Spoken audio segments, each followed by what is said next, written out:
পটুয়াখালীর কাশীপুর বাজারে সাংবাদিক পরিচয় চাঁদাবাজির অভিযোগ তুলে মানববন্ধন করেছেন স্থানীয় ব্যবসায়ীরা। রোববার সকালে আয়োজিত মানববন্ধনে মাছ, মুরগি ও গরুর মাংস বিক্রেতারা অভিযোগ করেন, সাংবাদিক পরিচয় একটি চক্র দীর্ঘদিন ধরে ভয়ভীতি দেখিয়ে চাঁদা আদায় করছে। তাদের দাবি, এক গরুর মাংস ব্যবসায়ীর কাছ থেকে প্রথমে 5,000 টাকা নেওয়া হয়, পরে প্রশাসনের ভয় দেখিয়ে আরও 20,000 টাকা দাবি করা হলে স্থানীয়রা অভিযুক্তকে আটক করেন। তবে এসব অভিযোগ অস্বীকার করেছেন অভিযুক্ত সাংবাদিক। তার দাবি, অসুস্থ গরুর মাংস বিক্রির খবর পেয়ে তিনি প্রশাসনকে অবহিত করেছিলেন। এই কারণে তার উপর হামলা চালানো হয় এবং তার মোবাইল ফোন ছিনিয়ে নেওয়া হয়। এ ঘটনায় মামলা প্রক্রিয়াধীন রয়েছে বলেও জানান তিনি। এদিকে পটুয়াখালী সদর থানার ওসি মোহাম্মদ মনিরুজ্জামান জানিয়েছেন, লিখিত অভিযোগ পেলে বিষয়টি তদন্ত করে আইনগত ব্যবস্থা নেওয়া হবে। ঘটনাটি নিয়ে এলাকায় ব্যাপক আলোচনা চলছে। তদন্তের পরে প্রকৃত ঘটনা স্পষ্ট হবে। ভোরবেলা এখানে আসছে, আইয়া মনে করেন আমি গোস্ত বিক্রি করি, এই সময় আইয়া ছবি তুললে আমার কইতে আছে জন এদিকে আসো, তুমি গোস্ত ব্যস্ত না, তুমি অবৈধ গরু জবাই দিয়েছো। আমি কি সমস্যা? এখান দিয়ে মনে করেন আমার দিক দিয়ে 5,000 টাকা নিয়ে গেছে সেই সাংবাদিক। জি হ্যাঁ, তারপরে এখান দিয়ে মনে করেন চলে গেছে। আমরা মনে হয় শুক্রবার দিন জুমার নামাজের দিন আমরা জুমার নামাজ পড়তে গেছি। তারপর আবার বিকেল টাইমে আবার সে আইসে আবার আমাদের এই টিউনো ও বাই করে, এই জন্য আমাকে টাকা লাগে, ওর জন্য আমাকে টাকা দাও, এই জন্য 10,000 টাকা দাবি করছে। আর ডাক্তার নূর হোসেনের হাতে করে দেওয়াইছি 20 টাকা না, এই জন্য আর ওই বাদ দিয়ে দুধ পরে না, এই জন্য আমি মেনি গরু বিক্রি করে ফেলাইছি। গরু সুস্থ। তারেক আলী খান সাহেব সেও আসলে গরু প্রথম আড়ে নিয়েছি, ব্যস্ত পারি নেই, দ্বিতীয় আড়ে নিয়ে ওই ইয়ার হারুন ভাইয়ের কাছে আমি গরু বিক্রি করছি। এই আর ওই গরুতে কোনো ডিস্টার্ব নাই। যে কোনো সময় এরা আইয়া ডিস্টার্ব করে। এই কাশীপুরে যে কোনো একটা মানুষের একটা দোকান পারে যাই কয় সমস্যা সমস্যা, এই ধরনের সচ্ছলভাবে যারা প্রতিবাদ করে তাদের উপরে সারা নিবি এবং তাদের বিরুদ্ধে সংবাদ সম্মেলন করছে। এই সাংবাদিক লাঞ্ছিত হয়েছে। উনি এই কাশীপুর বাজারে 2বার ধরে এই ধরনের সাধারণ মানুষ যারা আছে তাদের পক্ষে কাজ করলে তাদের বিরুদ্ধেও তারা সংবাদ সম্মেলন করে, তারপর মামলা দেওয়ার হুমকি দেয়। এটা সাধারণ কাশীপুর ব্যবসায়ী মানিয়ে নেবে না। এখন আপনারা চাচ্ছেন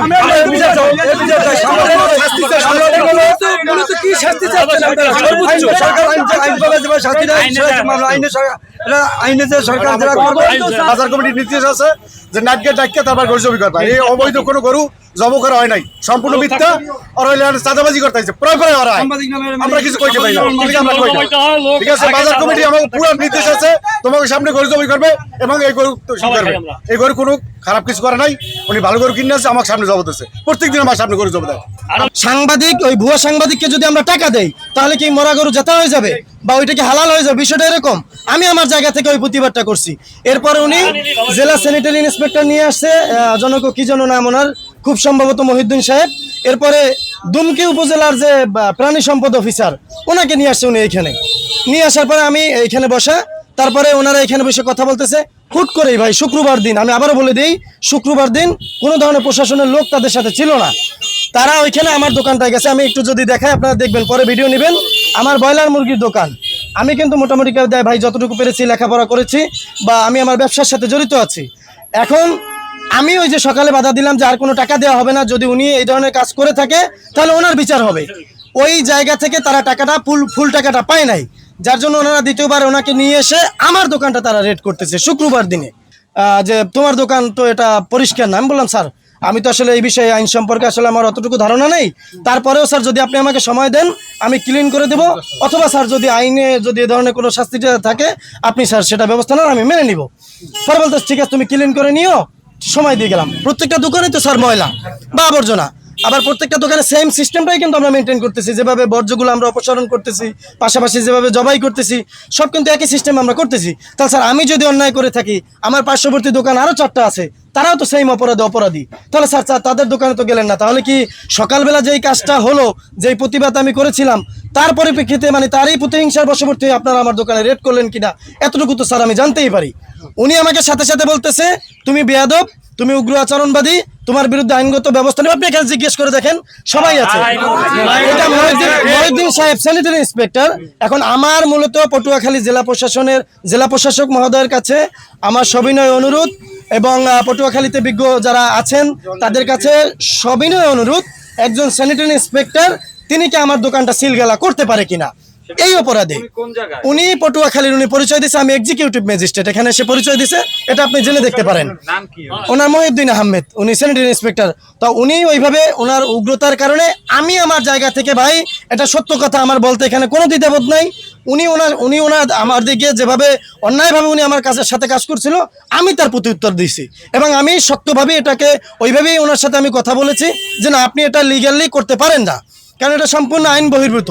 আপনি সিলগালা করতে হলে আমি যতটুকু জানি উপজেলা প্রশাসন এবং জেলা প্রশাসক মহোদয় তাদের মাধ্যমেই হয়তো বা অথবা প্রশাসনের লোক থাকবে, সেক্ষেত্রে তারা 2 জন ব্যক্তি এখানে এসেছে এবং তারা যাওয়ার সময় তখনই এই পরিস্থিতি সৃষ্টি হয়েছে, যখনই মহিউদ্দিন সাহেব এভাবেই করছে, আমি আমার জায়গা থেকে কঠোর অবস্থানে গেছি যে না, আপনি আমার দোকান সিলগালা করবেন, আমি এটা উপজেলা প্রশাসন মহোদয়কে জানাবো। তখন উনি বলতেছে যে ভাই আসলে আমরা ওনাকে চিনি না, যেটা কিন্তু উনি ভিডিওতে বলছে। আমি আরো একটু বলি, আমি ওনার পরিচয়পত্র বারবার দেখতে চেয়েছি, কারণ ওই যে ছেলে ওনার সাথে আসছে ওকে আমার কোনো দিক দিয়েই সাংবাদিক মনে হয় নাই, যা ওই জনৈক কালাম সাহেবের সাথে যারা আসছে ওদেরকে আমার সাংবাদিক মনে হয় নাই, এবং ব্যক্তিগতভাবে আমি ওই যে ইয়াবা যে সেবন করে আমরা সবাই ওনাকে চিনি, যার জন্য আমাদের মনে হয়েছে উনি সাংবাদিক না, প্রকৃত সাংবাদিক উনি না, উনি হয়তো বা ভুয়া সাংবাদিক। এবং পরিচয়পত্র যখন চেয়েছি উনি দিতে পারে নাই, এখান থেকে আমরা কনফার্ম হয়েছি যে উনি ভুয়া সাংবাদিক। এবং কান ধরে দাঁড়িয়ে রয়েছে এবং লাস্ট অপশনে উনি একটা কথা বলছে যে ভাই আমি আর জীবনে এই কাশীপুর আসবো না এবং এই কাজের সাথে আর জড়িত হব না।